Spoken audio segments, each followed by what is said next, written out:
Bonjour à tous, bienvenue sur le plateau de l'EPJT. Je me trouve avec Gaspard G. Gaspard G, bonjour. Bonjour. Donc vous êtes créateur de contenu, vous avez 1,2 million d'abonnés sur YouTube. Et pour une première question, certaines de vos vidéos font donc énormément de vues et vous reprenez souvent le travail de journalistes. Est-ce que vous n'avez pas l'impression un petit peu de prendre leur travail et de peut-être un petit peu voler leurs informations et leurs enquêtes ? Alors, c'est important d'expliquer que moi aujourd'hui j'emploie 6 personnes salariées et qu'on fait travailler 80 personnes, dont la moitié des journalistes. Donc au contraire, moi j'ai le sentiment qu'on crée de l'emploi. Donc c'est quelque chose qui doit quand même être valorisé sur le plan d'une économie où en plus de ça le métier a longtemps été précaire, le métier de journaliste. Et puis en fait on va sur le terrain. Je suis allé en Ukraine, je suis allé en Nouvelle-Calédonie avec le président de la République, je suis allé aux États-Unis au moment de couvrir l'élection américaine. Et puis en fait on fait aussi beaucoup de reportages de terrain.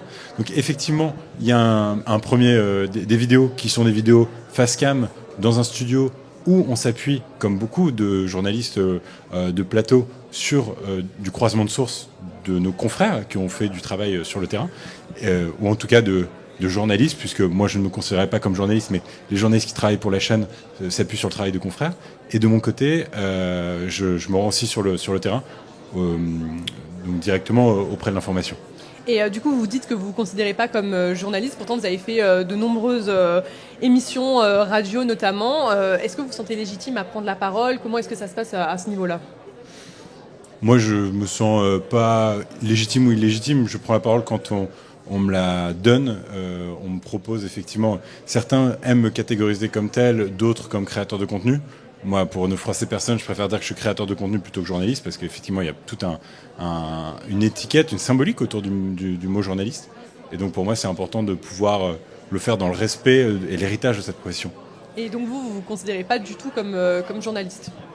En fait, je m'en fous un peu du terme, pour être honnête avec vous. Ce qui m'intéresse, c'est de savoir que je fais de l'information, je fais un métier qui me plaît, suivi par des gens qui nous font confiance. Moi, ce qui m'importe, c'est la confiance que nous donnent les gens pour les informer. Après, ça s'appelle journaliste, influenceur, créateur de contenu, youtubeur d'information, etc. Peu m'importe, l'étiquette est assez peu importante dans l'histoire. Et revenons un petit peu sur comment est-ce que vous créez vos vidéos. Donc vous avez dit que vous travaillez avec d'autres journalistes. Comment ça se passe la création d'une vidéo ? En fait, vous m'avez dit que j'ai 3 minutes, donc je vais essayer de faire très court, mais on travaille avec des journalistes qui sont soit salariés dans la structure, soit qui sont des journalistes en pige avec qui on travaille, comme c'est le cas d'autres médias. J'ai une coordinatrice éditoriale et une rédactrice en chef ensuite qui travaillent avec moi, qui elles ont fait des études là-dessus, autour du métier de l'édito, parce que c'est un métier qui s'apprend et qui ne s'improvise pas. Et moi, je les incarne ensuite. Donc il y a toute une déontologie, je vous demande pardon, autour du croisement de sources, du fait de pouvoir ne pas être emprunt à des pressions. Et ça, c'est très important. Et je sais que parfois ça peut étonner le fait d'avoir aujourd'hui de nouveaux acteurs de l'information sur Internet, mais je crois qu'au contraire, parce qu'on est outsider, on est beaucoup plus scruté. Donc du coup, en fait, on fait un travail de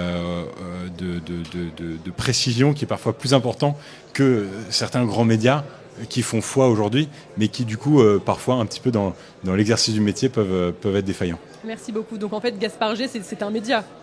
C'est une nouvelle forme de média, je crois. Très bien, merci beaucoup. Retrouvez tout le suivi de l'actualité des assises sur notre plateau, sur notre chaîne YouTube et sur le site factoscope.fr. À bientôt.